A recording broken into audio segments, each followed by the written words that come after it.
사역자다. 예. 이제 난예배 때 그 본문을 사실은 좀 전에 이렇게 설교를 할까도 생각했던 본문이었는데요. 이렇게 좀 자신이 없었어요. 예. 근데 이제 대선 앞두고 뭐 누굴 뽑아야 되냐 이걸 떠나서 너무나 사람들이 혼란스러워하고 그리고 정말 위정자가 왜 필요한가. 저도 기도했죠. 근데 이번 주간에 쫙 말씀 보는데 이게 쫙 잡히는 거예요, 그냥. 그러니까 하나님의 사역자는 하나님의 일을 하는 거죠, 그죠? 하나님은 공의와 사랑의 하나님이니까 지도자는 공의롭게 나를 다스리고 국민들을 사랑하는 것. 근데 믿지 않는 사람은 어떻게 하는가? 헌법은 하나님이 주신 일반 계시거든요.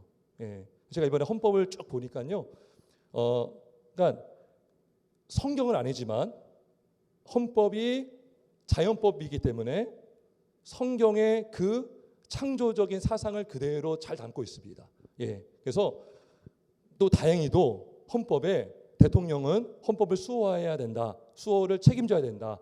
예. 그리고 가정을 지켜주고 남녀의 평등을 말하고 양성을 말하고 그다음에 종교의 자유를 말하고 행복 추구권. 예. 근데 그게 원래 재산권과 연결되어 있어요.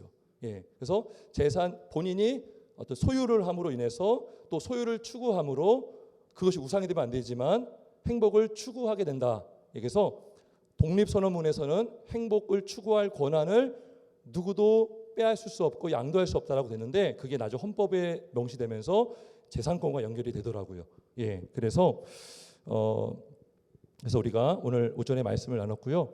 그러니까 이게 정말 신의 한 수 같아요. 그러니까 하나님께서 헌법을 만들게 하신 거예요. 제정하게 하셔서 건들지 못하도록.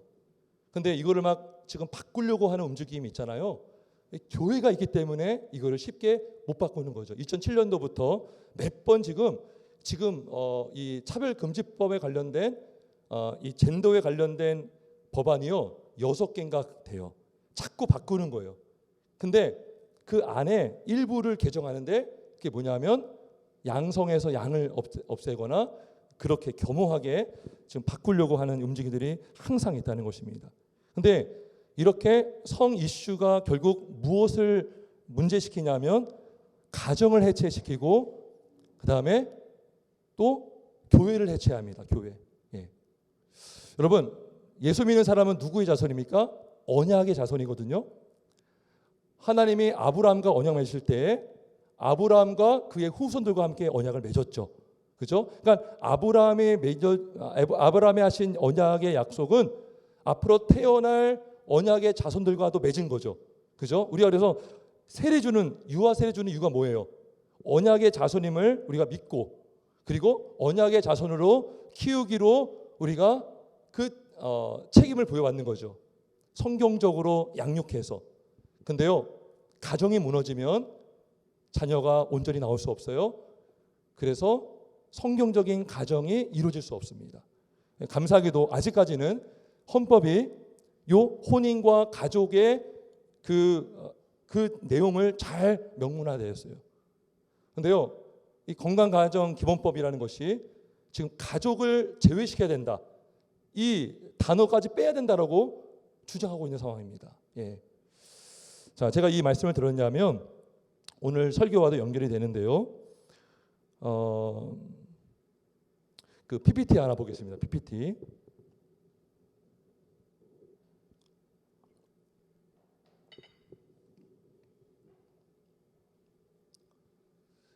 예, PPT 한번 보겠습니다. 예. 여기 보면은 앨리스 베일리라는 사람이 있어요. 아마 검색해 보면은 인터넷 나옵니다. 이 사람이 누구냐면 사탄 숭배자입니다. 사탄 숭배자. 예. 그러니까 사탄 숭배자 중에서도요 특별한 숭배자예요. 교주와 같은 사람인 거예요. 예. 이 사람은요 그 사탄의 직접적인 지시를 받고 행동하는 사람이었어요. 완전히 사탄에게 붙들린 여자죠. 예. 이 에이스 벨리가 이제 사탄을 숭배하고 어떻게 해야지 교회를 말살시킬까, 교회를 없앨까 이것만 연구했던 사람이에요. 사탄의 지령을 받아서. 그래서 성경적인 가치관이 사라지고 인본주의화되게 하는가? 예, 이거에 대해서 이제 사탄의 그 영을 받아서 10가지를 이 사람이 이렇게 제시를 했습니다. 볼까요? 섬찟합니다. 첫 번째 뭐냐면 교육 시스템에서 하나님을 제거하라라는 거예요. 하나님을 제거하라. 예.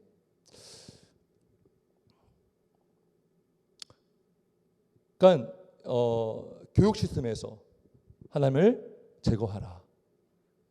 이 첫 번째고요. 두 번째, 아동에 대한 부모의 권위를 축소시켜라. 예. 자, 여러분, 가정 교육을 누가 하죠? 부모가 하죠. 부모는, 신앙의 부모는 자녀에게 뭘 가르쳐야 됩니까? 성경을 가르쳐야 되죠. 부모의 권위를 축소시키려면 어떻게 해야 돼요? 부모가 안 되게 돼야 되죠. 자, 보세요. 세 번째, 기독교적 가정 구조를 파괴하라. 예, 이게 세 번째예요. 기독교적 가정 구조. 그래서 가족관계 증명에 보면 배우자가 아니라 동반자로 표기하게 해서 동거인도 가족의 일원으로 들어오게 만들려고 하는 지금 움직임을 갖고 있죠. 기독교적 가정 구조를 파괴하라. 세 번째, 네 번째, 프리섹스 사회를 만들라. 그러면 마음껏 섹스하고 아기가 나오면 임신하면 이제 낙태할 수 있도록 합법화 시켰죠. 그래서 이거 지금 합법화 되었어요. 자, 다섯 번째, 평생 결혼의 개념을 파기하라. 이혼을 장려하죠. 옛날에는 사실 힘들어도 다 살았는데 어느 순간부터 쉽게 이혼하고 다시 결혼하고 이혼하고 이런 세태를 우리가 많이 보고 있습니다. 평생 결혼의 개념을 파기하라. 그 다음에 여섯 번째, 동성애를 정상화시켜라. 일곱 번째는 예술의 품격을 떨어뜨려라. 그래서 예술로 포장하지만 굉장히 음란한 막 예술들 있죠. 이상한 예술들 이렇게 하고요. 여덟 번째, 미디어로 사고방식을 바꿔라. 미디어로 사고방식을 바꿔라. 그리고 아홉 번째는 뭡니까? 종교통합 운동을 일으키라. 그 다음에 열 번째가 핵심이에요. 이 모든 것을 법제화하라 하는 것입니다. 법제화되면 끝나는 거예요. 이게 뭐냐면 영적 전쟁이고 세계관 전쟁인데 그 전쟁의 체루에 보르는 법이 있다는 거죠. 우리가 헌법이 있다는 거죠. 헌법이 만약에 바뀌잖아요. 성이 다 바뀌고 뭐 종교의 자유 다 없어지면 뭐요? 이제 기독교가 말살되는 것은 뭐 지름길인 것이죠. 그래서 위의 상황을 법제하라. 이 사람이 이걸 주장했어요. 근데요, 요즘에 보면요, 이런 일들이 벌어지고 있어요. 그리고 공산주의를 창시한 사람이 있죠. 그 사람이 이런 얘기를 했어요. 공산주의 가장 큰 적은 가정과 교회다. 그래서 가정을 무너뜨리고 교회를 무너뜨려야 된다. 이런 주장을 했어요. 이게 다 연결되고 있어요. 자, 볼게요. 차별금지법, 아까 설교 때는 제가 말하고 싶은 게 너무나 많았는데 제가 다른 말씀을 못 드렸어요. 여기 보면 자, 3조의 법안이거든요. 자, 가족 상황, 종교적으로도 차별하면 안 돼요. 이게 법제화되잖아요. 그러면 이단을 이단으로 말할 수 없고요. 예수의 유일한 구원의 길임을 선포할 수 없습니다. 다른 종교에서 우리를 모독했다라고 하기 때문에 성적 지향, 성별 정체성, 예, 이게 있고요. 그 다음에 이거요. 개인이나 집단에 대해서 존엄성을 해치거나 수치심, 모욕감, 두려움을 야기하거나 적대적, 위협적, 모욕적인 분위기 조성하는 등의 방법으로 신체적, 정신적 고통을 주는 일체 행위를 말한다. 그러면 이게 법제되면 모두 못하게 되죠. 노방종도 못하게 됩니다. 예수 믿고 구원받으세요. 예수만이 우리의 구원의 길입니다. 실제로 영국에서 이런 법안들 비슷한 게 통과됐는데요. 누가 고소했어요. 그래서 목사님이 경찰서에 간 적도 있습니다. 예. 그래서 이제 이런 것들이 지금 움직임이 있다라는 것을 알고 우리가 기도해야 되는 것입니다. 자, 그래서 아까 여기 보면 이제 2번, 3번에 보면 부모의 권위를 축소하는 것과 기독교적 가정 구조를 파괴하는 거, 이게 이제 굉장히 위험한 건데요. 자, 오늘 제목이 뭐냐면 예방적 징계를 하라 이거예요. 예방적 징계를 하라. 이게 뭐냐면 미리미리 예방하라는 거예요. 미리미리 징계할 때 징계하고 어릴 때 잘못된 걸 알려주고 바르게 할 수 있도록, 그죠? 이렇게 하라는 거죠. 근데 이렇게 하려면 부모의 권위가 필요합니다. 근데 오늘날 뭐예요? 다 해체하잖아요. 권위를 다 없애잖아요. 그죠? 뭐 동성간에 결혼을 한다는데 부모의 권위가 어디서 존재할 수 있겠습니까? 존재가 안 되는 거죠. 근데 부모는요, 권위를 가지고 자녀를 또 징계할 수 있어야 된다. 지난주에 말씀했죠. 그래서 부모를 통해서 통제받는 법을 배웁니다. 통제. 절제하는 법을 배워요. 절제. 인내하는 법을 배운다는 거죠. 이제 우리 남자분들 군대 갔다 오신 분들 군대 가면요, 이제 좀 뭐랄까 규칙적인 생활을 해야 돼요. 정한 시간에 자야 되고 일어나야 되고 밥 먹어야 되고. 근데요, 군대를 갔다 오면 좋은 거 하나 뭐냐면 인내하는 법을 좀 배웁니다. 예, 그러니까 절제하는 법을 배워요. 그러니까 그 훈련을 3년 동안, 2년 동안 받잖아요. 그죠? 그러면 부모의 역할은 뭐냐? 가정에서 마치 어떤 교관과 같은 거죠. 예, 여기까지 넘어가면 안 돼. 몇 시까지 들어와. 너무 늦게 오면 안 돼. 이렇게 우리가 어느 선을 그어줄 시간이 그럴 필요가 있다는 것입니다. 예. 근데 물론 쉽지 않아요. 권위가 잘 세워지지 않는 부모님도 계시고, 그래서 이제 막 속상하고 언성도 높아지고 또 자녀가 그래서 노여워지기도 하죠. 그래서 아비들아 너희 자녀들 노엽게 하지 말고, 그러니까 요 노엽게 하기 전에 미리 할 수 있는 예방적 징계가 뭐냐면 주의 교훈과 훈계로 양육하라라는 것입니다. 예, 그렇게 하는 거죠. 우리가 이제 백신을 뭐 얘기하잖아요. 예, 그게 뭐죠? 예방을 하자는 거죠. 그러니까 징계도 더 큰 잘못을 하기 전에 미리 차단하는 역할이 있는 거죠. 징계가, 예방적 징계가 필요하다는 것입니다. 그 조엘 비키라는 신학자가 있어요. 근데 그 신학자가요, 두 가지 징계를 말하더라고요. 하나는 뭐냐면 부정적인 징계가 있어요. 부정적인 징계는 뭐냐면 매를 드는 거죠, 진짜. 그죠? 죄에 따른 질거를 주는 거예요. 이게 부정적인 징계고요. 긍정적인 징계가 있어요. 그건 뭐냐면 보상을 안 주는 거죠. 어떤 아이가 정말 잘했어요. 보상을 해주겠죠. 못했어요. 보상을 안 주는 거예요. 이거는 매를 드는 것보다는 약해요. 그러니까 긍정적인 징계예요. 그러니까 우리가 예방적 징계를 잘하면 긍정적 징계에서 그칠 수 있다는 거죠. 근데 부정적인 징계까지 가면 그때는 힘들어지는 거예요. 아이도 힘들고 부모도 힘들고. 거기까지 가기 전에 예방적으로 징계를 해야 된다라는 것입니다. 그러면서 몇 가지를 이제 제시를 하거든요. 제가 한번 이야기를 해드리겠습니다. 첫 번째는 이거예요. 자녀의 의지를 복종시키라 이거예요.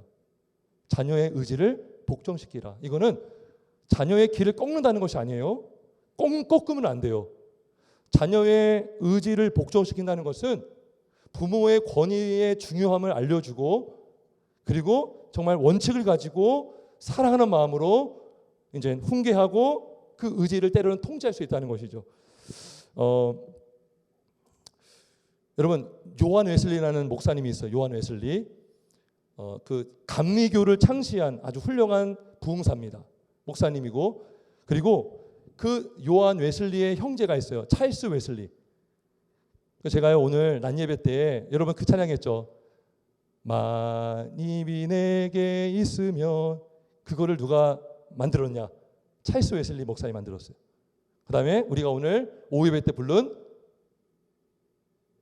280장 뭐였죠? 갑자기 생각이 안 나네요. 예? 전부여, 이게 찰스 웨슬리. 요한 웨슬리의 형제분이 만들었어요. 이 찬양을. 근데 그 형제들이 총 그 어머니가 웨슬리 수산나 웨슬리인데 총 19명을 낳았대요. 자식을 19명 낳았는데 9명인가 10명이 어린 나이에 죽었어요. 옛날에 많이 죽잖아요. 9명인가 죽고 10명이 남았는데 거기에 목사님들도 많이 있고 이렇게 유수한 찬송가를 만드신 형제도 있고 나 맡은 본부는 이것도 만드셨고 웬일인가 내 형 이것도 찰스 웨슬리 우리 만드셨고 전사 찬송하기를 그다음에 예수 부활했으니 뭐 여러 곡을 16곡이 찬송가에 기록이 되어 있거든요. 자, 근데 자, 그분이 쓴 편지가 지금 남아 있습니다. 제가 편지를 한번 읽어 볼게요. 편지에 이렇게 써 있어요. 자녀들의 생각을 올바른 방향으로 인도하려면 먼저 그들의 의지를 정복하여 그들에게 복종하는 습성을 심어줘야 한다. 빠를수록 좋다. 왜냐하면 교정의 시기를 놓치면 마음이 강팍하고 완고해져서 나중에는 고집을 꺾기가 매우 어려워지기 때문이다. 그런 경우에는 아이는 물론 나까지 고통스럽게 만드는 가혹한 수단을 사용하지 않으면 절대 고칠 수 없게 된다. 어떤 부모들은 자녀들의 의지를 존중해 준다는 이유로 온갖 뜻을 다 받아주며 친절하게 대한다. 나를 냉정한 부모라고 일컫는 사람들은 나중에 반드시 고치지 않으면 안 될 그릇된 습성을 자녀들에게 심어주고 있을 것이다. 나중에 혹독하게 매질을 해야 할 일을 지금 장난삼아 자녀들에게 허용하는 것은 어리석기 짝이 없는 행동이다. 자녀를 올바로 교육하려면 그들의 의지를 정복해야 한다. 이것만 철저히 이루어진다면 자녀는 자신의 이해력이 성장해 신앙의 원리들이 마음에 깊이 새겨질 때까지 부모의 경건한 믿음과 이성에 따라 행동할 수 있을 것이다. 예, 이런 편지를 남겼거든요. 그래서 이 존 웨슬리 목사님이요 훗날 이런 고백을 했습니다. 나는 잉글랜드의 어느 신학자에게서보다 내 어머니에게서 기독교에 관해 더 많이 배웠다. 예, 핵심은 복종의 습성을 길러주라는 거예요. 그러니까 맹목적으로 뭐 누르는 것이 아니라 정말 여기 말씀하죠. 주의 교훈과 훈계로 예방적 징계를 해서 얘가 더 나빠질 수 있는 가능성을 차단하도록 노력해야 된다는 것이죠. 자녀의 길을 꺾는 것이 아니라 부모의 권위에 복종하게 하는 것. 그럴 때에 자녀들아 주 안에서 너희 부모에게 순종하라. 이것이 옳으니라. 그죠? 근데 이것이요 어릴 때 좀 이렇게 자라는 시기에 안 되면 크면 참 더 어렵다는 거죠. 그죠? 다 생각이 크고 머리가 크고 생각이 다 정해져 있으면 어렵다는 것이죠. 그래서 어린 시기에 이게 참 중요하다. 두 번째는 이겁니다. 확실한 지침을 제시하라 이거예요. 확실한 지침을 제시하라. 예방적 징계 이게 뭐냐면 이제 막 아이들이 막 집을 막 방을 막 어질렀어요. 야 이거 치워. 빨리 치워. 완전히 또 안 치웠어요. 그러면 빨리라는 그 개념을 애들은 몰라요. 빨리. 애매하잖아요. 근데 15분 있다 올 테니까 치워 그러면 시간이 딱 정해져 있죠. 근데 어느 애들은요 시간도 못 보는 애들이 있어요. 그러면 여기다 여기 뭐죠? 3인가요? 3에다 딱 알려주고 3시면 3시 15분까지 치워. 그러면 분명한 기준이 있다는 것이죠. 그러면 애들이 움직일 수 있다. 예, 분명한 그 지침을 제시하라. 그러니까 말만 하고 계속 말만 커지면 종이 호랑이 같이 생각할 수 있다는 것이죠. 확실한 지침을 제시하라. 첫 번째가 뭐였죠? 아까 뭐였죠? 첫 번째가 자녀의 의지를 복종시키라. 두 번째는 확실한 지침을 제시하라. 그 다음에 세 번째는 이거예요. 부모로서 순전한 태도를 유지하라 이거예요.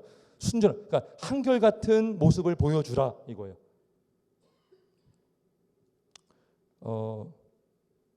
한 예를 드는데요. 이제 그 어릴 때 아기를 막 태우고 운전을 많이 부모님들이 하잖아요. 그러면 이제 이 교통법규는 우리가 꼭 지켜야 되는 거야. 우리 안전을 위해서. 이 법의 중요성, 오늘 오전에 말씀드린 것처럼 위정자의 중요성. 그러니까 방종하며 살지 않도록 하는 거죠. 그걸 잘 가르쳤더니요, 이 아들이 커서 운전을 했는데 먼 거리를 간 거예요. 한참 가서 엄마한테 전화가 온 거예요. 엄마, 나 면허증이 없어. 미국 같은 경우에는 면허증이 없으면 벌금 내는가 그래요. 면허증이 없어. 근데 한 10분 거리 남은 거예요. 근데 그 아들이 엄마 면허증 갖다 줘 그런 거예요. 그래서 엄마가 갖다 줬대요. 이게 극단적인 예일 수 있는데요. 그러니까 그 정도로 아이가 그걸 배운 거예요. 아무리 그래도 면허증이 처음에 몰랐어요. 면허증이 있는 줄 알았는데 알고 보니까 없는 거죠. 그걸 발견하고 멈추고 엄마한테 엄마 나 면허증 없으니까 나머지 못 가. 엄마 갖다 줘. 근데 엄마가 처음에 놀랬다는 거죠. 근데 갖다 줬대요.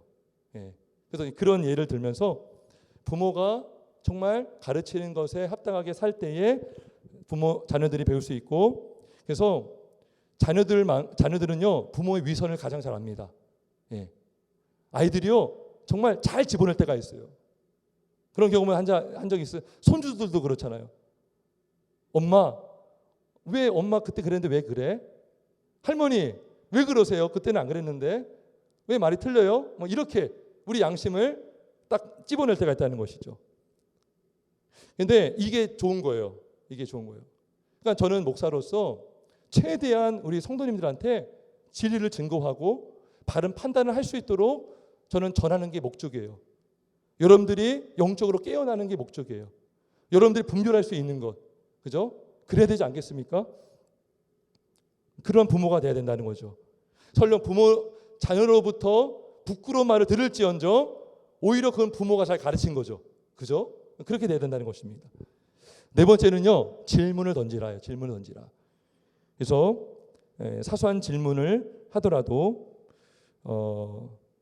그 질문을 통해서 그 아이의 어떤 고민과 문제가 딱 캐치될 때가 있어요. 그럼 미리 방지할 수 있는, 더 크게 잘못이 발전되지 않도록 막아줄 수 있다는 것이죠. 그래서 아이들이 학교 갔다 오면 물어보는 거죠. 그래서 오늘 어땠니? 오늘 배운 거 어땠어? 이렇게 이제 물어볼 수 있는 거죠. 다섯 번째는 사랑으로 징계하는 거죠. 이게 중요한 것이죠. 유순한 말은 분노를 쉬게 하여도 과격한 말은 노를 격동하느니라. 우리는 후자가 먼저 나오죠. 먼저 막 확 나오죠. 그러면 거기서 이제 끝나는 거예요. 이제 더 이상 진전이 안 나가죠. 근데 유순한 말을 먼저 함으로 인해서 분노를 쉬게 하고 그 다음에 좀 더 강도를 높아갈 수 있겠죠. 그리고 잠언 12장 18절에 칼로 찌름같이 함부로 말하는 자가 있거니와. 우리 다 그렇잖아요.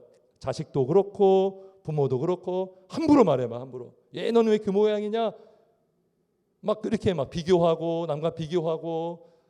그럼 뭐예요? 이게 찌르는 거예요. 막 함부로. 근데 지혜로운 자의 혀는 양약과 같으리나. 하나님의 도움이 필요합니다. 하나님께서 우리 지혜 주시고 우리 입술에 파수꾼을 세워 주시길 우리가 기도할 수 있습니다. 마지막으로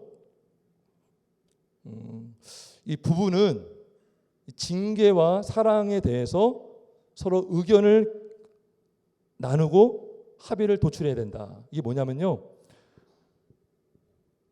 아빠가 막 혼냈어요. 근데 아내가 옆에서 왜 혼내? 그러면 누가 뻘쭘해져요? 아빠가 뻘쭘해지죠. 그러니까 잘못된 것에 대해서 일치가 돼야 되거든요. 근데 아빠는 혼내는데 엄마는 혼내지 말래. 그럼 어떻게 되냐? 애들이 부모의 갈등을 이용할 수 있다는 것이죠. 애들이 우리가 연약하다 그러잖아요. 애들이 막 부모 머리 위에 있다고 하잖아요. 내가 이러니까 엄마 아빠가 싸우네. 그거를 이용할 수 있다는 것이죠. 그래서 우리가 이런 부분에서는 아내와 합의하는 거죠. 이거는 우리가 분명히 말해줘야 돼. 우리 아들에게, 딸에게. 그래서 합의가 이루어져야 되는 것입니다. 그래서 부모의 권위에 순종하도록 어릴 때부터 예방적으로 징계하는 것. 하나님의 도우심 받아 우리가 이렇게 할 수 있길 주님의 이름으로 축원합니다. 말씀을 정리하겠습니다. 가정의 역할이 참 중요한 시대입니다. 우리 부모님들이 이 성경적인 세계관과 가치관을 꽉 붙들고 있지 않으면 우리 자녀들이 정말 잘못된 길로 가기 쉽죠. 예. 여러분, 자유와 방종은 다른 겁니다. 왜 차별금지법을 주장하냐? 방종을 자유로 착각하기 때문이에요. 그러니까 물고기는 어항 안에 있어야지 자유로운 거예요. 안전한 거예요. 근데 물고기가 나 좁아 하고 나가면 죽는 거죠. 하나님이 우리에게 주신 기본권, 우리에게 주신 성, 남자와 여자, 여기 안에서 우리는 인권을 말할 수 있지만 이걸 벗어나는 인권은 없는 거예요. 이해 가십니까?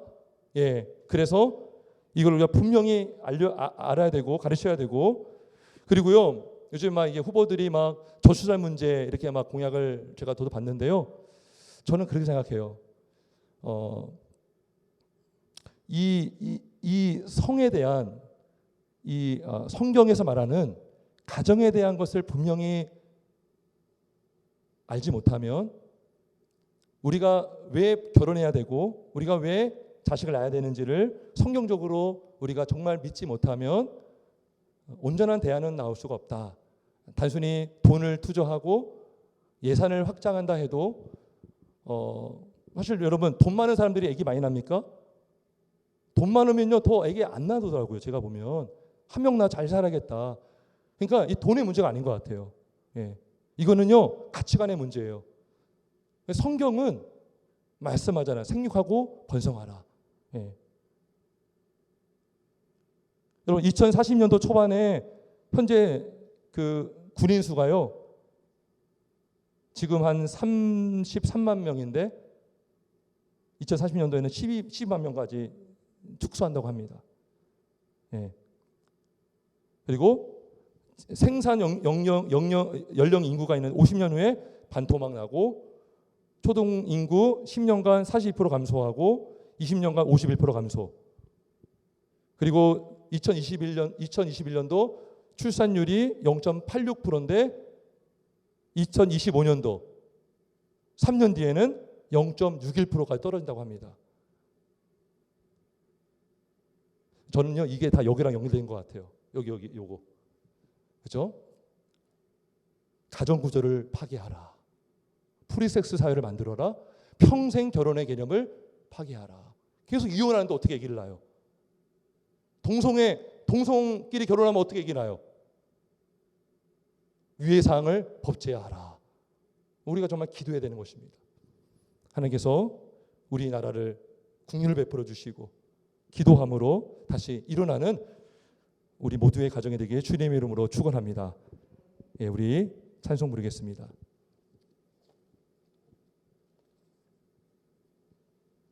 569장